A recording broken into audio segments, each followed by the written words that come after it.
Hello everyone, আসসালামু আলাইকুম। Welcome back to my channel. কেমন আছো তোমরা? আশা করছি ভালো আছো। তোমরা দেখছো রোজা রান্নাঘর উইথ ব্লগ। প্রতিদিনের মতো আজ আবারও চলে এলাম তোমাদের মাঝে নতুন আরেকটি রেসিপি নিয়ে। আজকে আমার রেসিপি থাকছে এঁচোড়। এঁচোড়ের এই মজাদার রেসিপিটা দেখতে হলে কিন্তু শেষ পর্যন্ত অবশ্যই দেখতে হবে। আশা করছি তোমাদের ভালো লাগবে। চলো তাহলে দেখে নেওয়া যাক আজকের রেসিপি।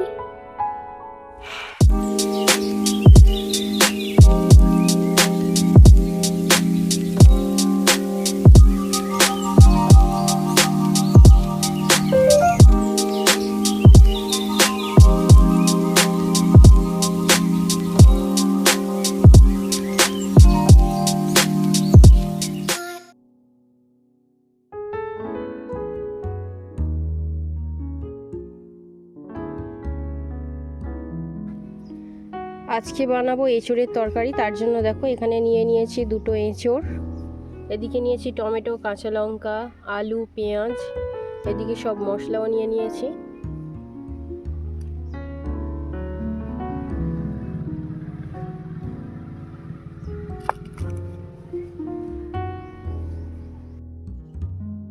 এবারে এঁচোড়গুলো কেটে নেব। জলেতে দিয়ে দিচ্ছি সরিষার তেল আর দিয়ে দেবো হলুদ। এঁচোড়গুলো কেটে নিয়ে জলের মধ্যে দিয়ে দেব। তার জন্য দিয়ে দিলাম সরিষার তেল আর হলুদ। এতে করে এঁচোড়ের আঠাগুলো আলাদা হয়ে যাবে। এই সবে মাত্র গাছ থেকে পারলাম এঁচোড়টা। এঁচোড়ে দেখো আঠা ভর্তি, তার জন্য আমি হাতে একটু সরিষার তেল লাগিয়ে নিলাম। এতে করে আঠাটা আর আমার হাতে লাগবে না। এঁচোড়গুলো কেটে নিয়ে এই জলের মধ্যে এবারে দিয়ে দেব।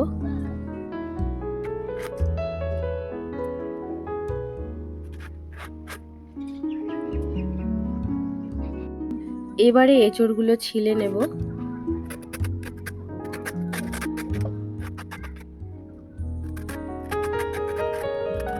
এঁচোড়টা ছেলা হয়ে গিয়েছে। এবারে দেখো ছোট ছোট করে পিস করে নেব। তোমরা তোমাদের পছন্দ মতো করে নিতে পারো, ছোট বা বড়। এই মাঝের অংশটা এবারে কেটে বাদ দিয়ে দেব।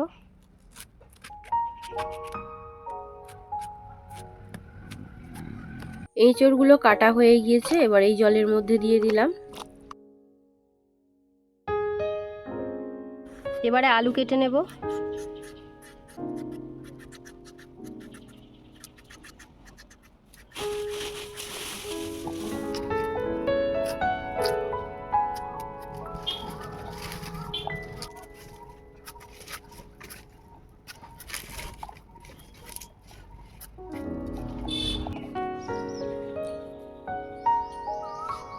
এঁচোড়টাকে ভাপিয়ে নেব, তার জন্য কড়াতে জল দিয়ে দিয়েছি। এবারে দিয়ে দিলাম নুন, হলুদ গুঁড়ো। এবারে এঁচোড়গুলো দিয়ে দেব।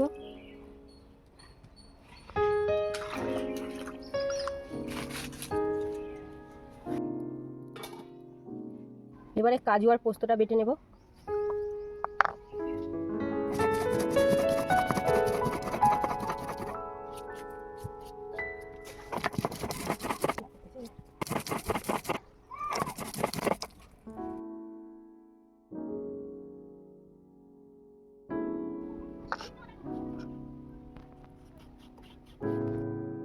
কাজু পোস্ত বাটা হয়ে গিয়েছে। এবারে কেটে নেব পেঁয়াজ, টমেটো, ক্যাপসিকাম, কাঁচা লঙ্কা।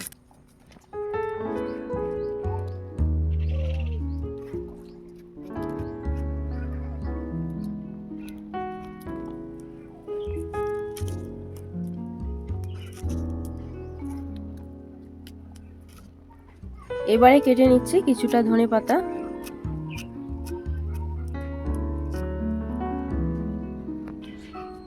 এঁচোড়গুলো ভাপানো হয়ে গিয়েছে। এবার জলটা ঝারিয়ে নেব। আলুটা ভেজে নেব, তার জন্য দিয়ে দিলাম সরিষার তেল।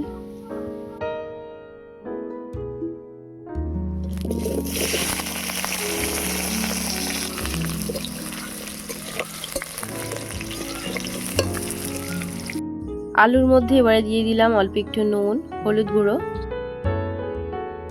এবারে আলুটাকে ভেজে নেব।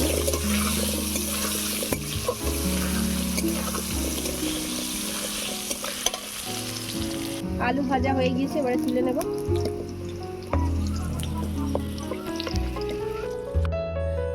এবারে তরকারিটা বানিয়ে নেব, তার জন্য দিয়ে দিলাম সরিষার তেল।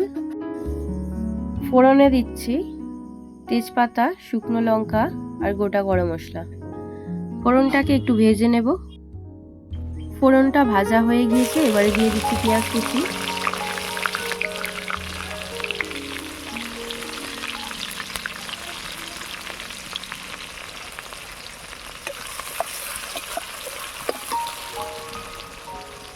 দিয়ে দিচ্ছি পেঁয়াজ বাটা,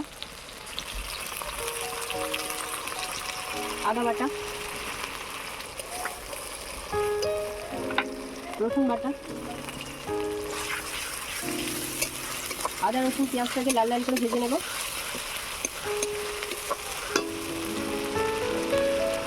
আদা রসুন লাল লাল করে ভাজা হয়ে গিয়েছে, এবারে দিয়ে দিচ্ছি স্বাদ মতো নুন, হলুদ গুঁড়ো, লঙ্কা গুঁড়ো,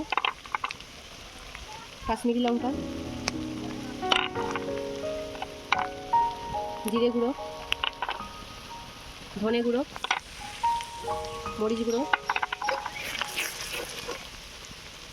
গরম মশলা গুঁড়ো। অল্প একটু জল দিয়ে দেব।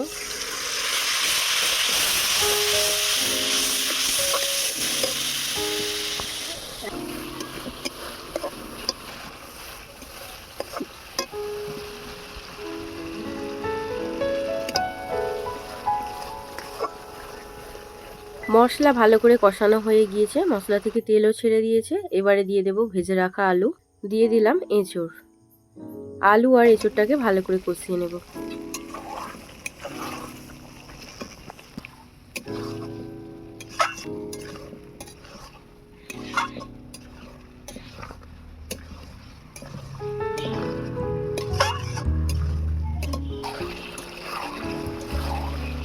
আলু আর এঁচড়টাকে কষিয়ে নিয়েছি, এবারে দিয়ে দেবো ক্যাপসিকাম, টমেটো কুচি, দিয়ে দিচ্ছি টক দই। আবারও ভালো করে কষিয়ে নেব। একটু হাতে সময় নিয়েই কিন্তু তরকারিটা ভালো করে কষাতে হবে, নাহলে কিন্তু ভালো স্বাদ আসবে না। তরকারি কষানোর কাছে কিন্তু তরকারির স্বাদটা অনেকটা বেড়ে যায়। তার জন্য আমি যে কোনো তরকারি হোক না কেন একটু ভালো করে কষিয়ে নিই।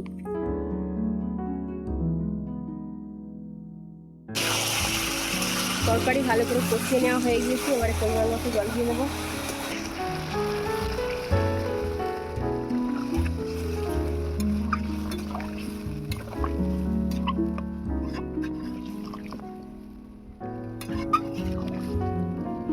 পরিমাণ মতো জল দিয়ে দিয়েছি, এবারে ঢাকা দিয়ে সেদ্ধ করতে দেবো।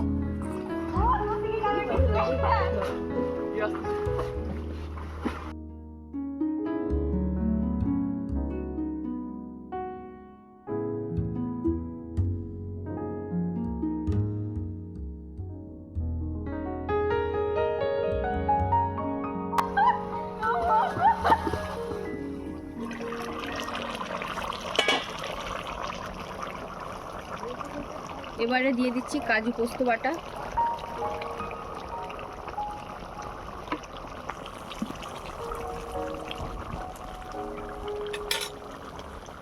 দিয়ে দিচ্ছি চেরা কাঁচা লঙ্কা, ধনে পাতা কুচি,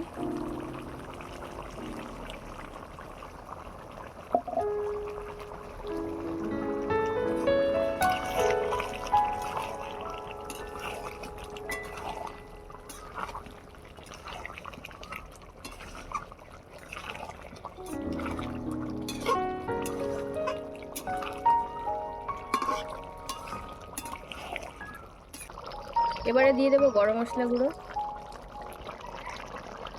দিয়ে দিচ্ছি 4 চামচ ঘি,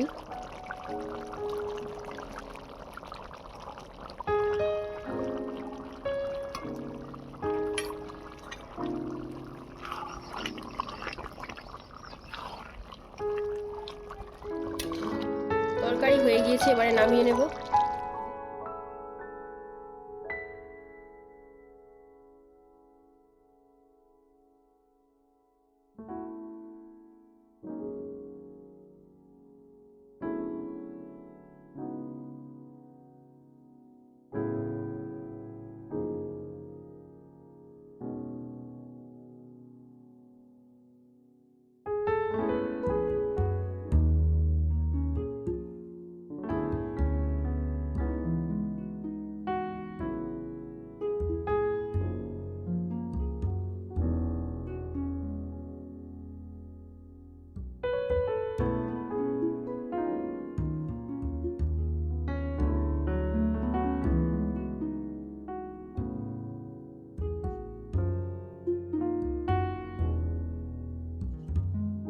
আমার আজকের এঁচোড়ের রেসিপি তোমাদের কেমন লেগেছে অবশ্যই কমেন্টে জানাবে।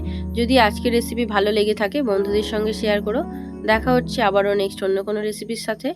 ভালো থেকো, সুস্থ থেকো, পরিবারের খেয়াল রেখো। বাই, আল্লাহ হাফেজ।